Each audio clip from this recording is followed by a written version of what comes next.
Hello everybody and welcome back to my channel. I'm going to be doing a little bit of decoupaging on my new sketchbook, so I'm just going to show you guys the process of what I went through. Pretty much I grabbed a Bobunny paper pad, and I'm choosing some papers that I'm going to be using on this sketchbook. I'm going to tear these pages into pieces, and I'm going to be using this to cover the whole front of my sketchbook. The sketchbook that I'm using is a Royal and Langnickel sketchbook that I got for a really good price on eBay. I got two for like $10, so it was a really good deal. So you're gonna see me pretty much decoupaging all of the pages, all of the pieces of the paper on there. The glue that I am using is a Decoart Glossy Finish Decoupage glue. That is pretty much, you can glue anything with it, but it's pretty much made for decoupaging your papers, and it gives it a really nice glossy finish. So you're just gonna kind of see me go through the whole process of just just picking and choosing. And I'm not really doing this in any kind of methodical way. I am just putting all the edges, all the straight edges, putting those to kind of go up against the edge of the book so that I have a nice flush edge. But you will also see me later on in the video kind of tear around some pieces just to give it a little bit more interest and give the appearance of dimension, even though they're all flat. I really do love using this glue. It is really phenomenal, especially for like decorating with napkins or really thin papers, and it does a really good job of gluing these papers down. What you see me doing is pretty much using just a regular like credit card or gift card that I'm no longer using, to kind of just smooth out and make sure that there are no air bubbles on the paper once I decoupage it all the way down, because sometimes we will have too much glue underneath the paper, or sometimes we won't have enough glue on some areas of the paper, and that will create air pockets. So to eliminate that, I make sure that I just smooth everything out with the plastic card. Sorry about that. So you're gonna see me kind of go through this whole process, and it's really fairly easy to do, and it's almost like art journaling, if you will. If you're gonna decoupage like on your page, if you're gonna add some collaging or anything like that, this is just a nice way of getting those papers nice and flush. It could be a little bit messy on the hands though, I will say that, especially because it dries really quickly. Sometimes that residual glue from smoothing it out or just touching certain pieces that have glue on them, you'll have a little bit of a messy, icky kind of residue, but very easy to clean. This glue you can pretty much clean off with just a little bit of water, so you're good to go. And I'm using a sponge applicator, which you can find at your local dollar store, or pretty much any kind of general store that sells paint brushes or appliances, not appliances, Lord, what am I saying? But this sells like paint brushes and just different things for home repair is what I meant to say, not appliances. So yes, I'm almost done filling in some of these areas, and I wanted to cover the entire cover of the book, just because I didn't want to have none of the canvas exposed. And what's also great about the Decoart glue is that it does protect your surface. So if you have a little bit of an accident later on where maybe you put it on a wet surface or something of that nature, maybe you have some water on the table and you didn't notice, because obviously the water see-through, it will not damage the pieces that you have laid under. You can very easily clean that up. Now you can soak it in water, obviously, but but just in case you kind of catch it rather quickly, you don't have to worry so much about it damaging the work that you have done. It helps as a protectant as well as a sealer, and it is very different from, like, let's say school glue, the kind of glue that we buy, to just do regular paper, regular collaging and stuff like that. This glue is a little bit more of a better grade when it comes to that, and it also dries very clear, so you won't get none of that kind of hue that sometimes happens, because it's some glues, when they dry with like this white film over it. This glue does not do that. So it is an excellent product for decoupaging, and especially if you want your background to really, really show well and show through. Not to mention it gives it a fabulous shine. Some people don't like shine. They also have a matte version, and they also have a version that is for decoupaging tables or anything that you will keep outside. Like if you wanted to decoupage a birdhouse, they also have one that is for outdoor use. They will withstand rain, snow, pretty much all kinds of weather. And it is also an acid-free glue. So enough about the glue. But I just wanted to give you a little bit of a rundown as to why I always choose this kind of glue. There are many glues on the market, but this one works really, really well for my needs. So I'm almost done. I just have a few more pieces and I'm just adding more. I just wanted to use up as much of that paper as I possibly could. Any little pieces that I have left over will be used on some art journaling that I'll be doing on the inside of this book. And this pretty much, even though it is a sketchbook, I will be turning this book into somewhat of a kind of like a mix between a mixed media. And I'll leave some of the areas, regular for sketching. And pretty much I'll prep my pages with maybe some gesso or something of that nature in order to, be able to add like different mediums and stuff like that. Now I'm going to be using some ribbon that I purchased at the Dollar Tree. And I really, really love this. Every time that I see this ribbon, I always buy it. I wish that they had more colors, but my Dollar Tree only seems to always have the beige. I'm not sure if there are any other colors. The glue that I was using in the bottle, it was too fine of a tip and I really wanted to get a lot of glue on there, so I just went ahead and grabbed the bigger bottle. And the bigger bottle is an Elmer's glue. Is it an Elmer's glue or is it Scotch glue? Well, you guys saw. Not sure because I do have both type. But it was just a bigger nozzle, so I was able to get more glue, apply it faster. Now I didn't do the back and I didn't do the spine. I left them as they were because again, it's more or less about preference. You can go ahead and cover the back. Maybe I will at some later time, but I wanted to leave it like this. Now I am using another Decoart product. They also carry stencils, and I really like just how big it was, and I thought that it would be a nice a nice little element to add to the front of it.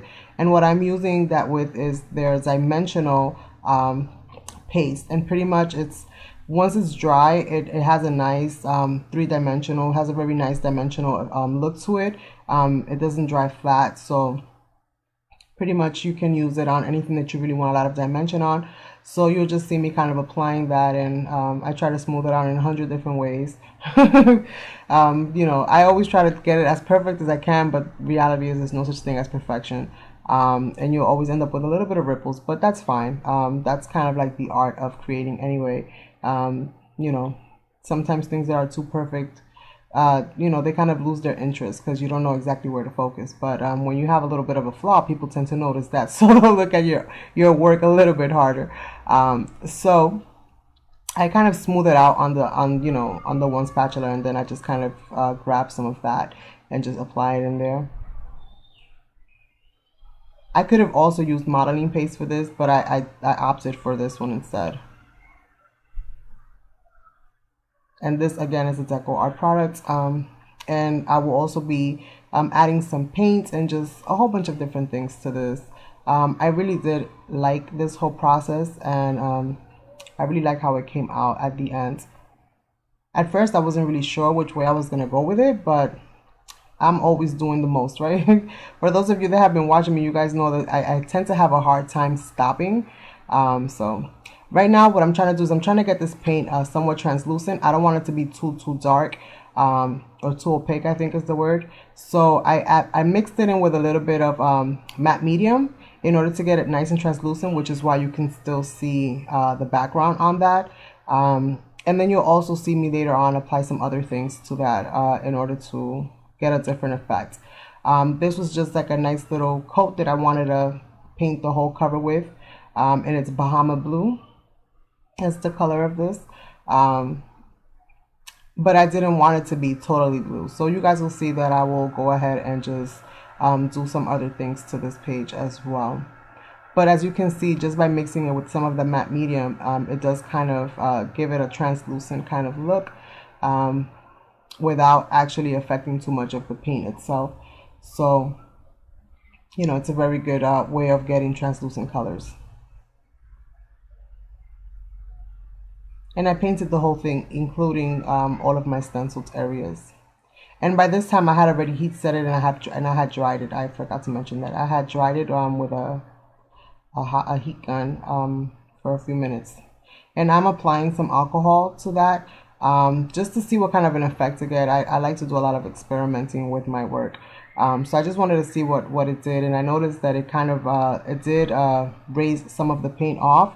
So the fact that I had it all Mod Podged already, and then applying the alcohol on top allowed me to remove some of that paint rather easy.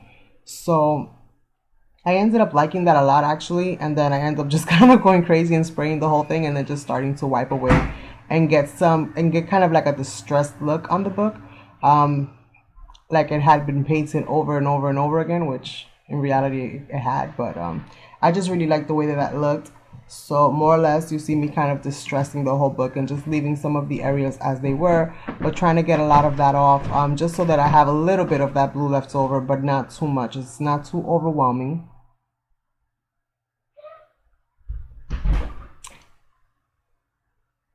And now I'm going to be using some Dazzling metallics. For those of you that follow me, you know that I love metallic paints.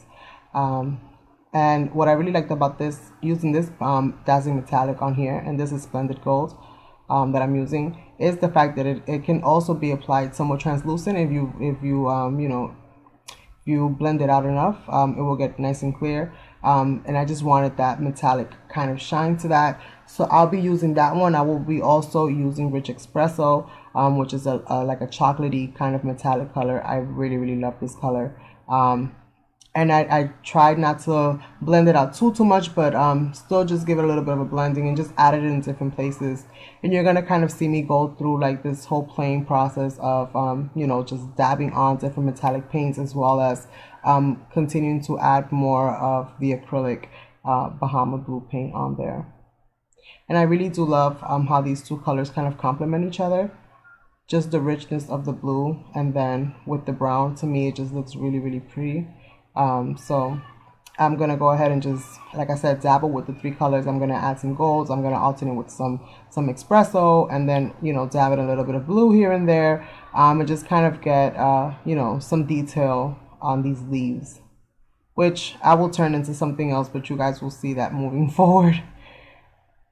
The evolution of art, right? You always start one way and you never know exactly how it's gonna go. I mean, at least for me, I'm somebody that likes to create kind of like on a fly, and I never really plan you know, what my projects are going to turn into. I had an idea, but you know, it changes. So pretty much you see me kind of I watered these paints down just a smidge, and now I'm just using a brush and a little chopstick that I keep handy by my desk, and I'm just tapping some little paint drops all over the top of the cover.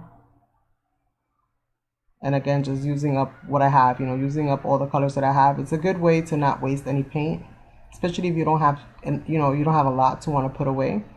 I did have quite an amount of that blue, but I think for the most part, I'm gonna end up just slapping it on another, you know, page somewhere down the line.